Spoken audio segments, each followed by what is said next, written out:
ब्रह्मपुर अबकारी विभाग 2 को मिली बड़ सफलता।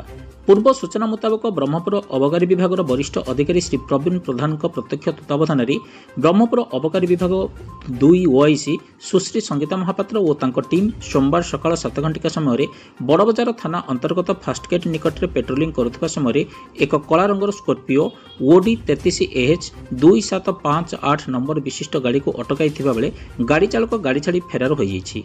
उक्त गाड़ी को तलाशी नेबा बेले से स्कॉर्पियो गाड़ी गंजेई भर्ती 4 गोटी धला आखा देखा पाई। प्रत्येक बस्तार 21 केजी लेखाएं गंजेई जमापड़ी।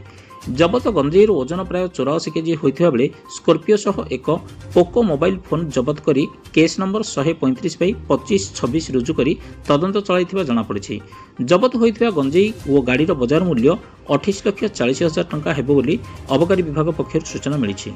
उक्त चढ़ाऊ में अजय कुमार साहू, संतोष कुमार पाढ़ी, मनोरंजन महापात्र, सरोज परिड़ा और बबुल मुदली सामिल होते।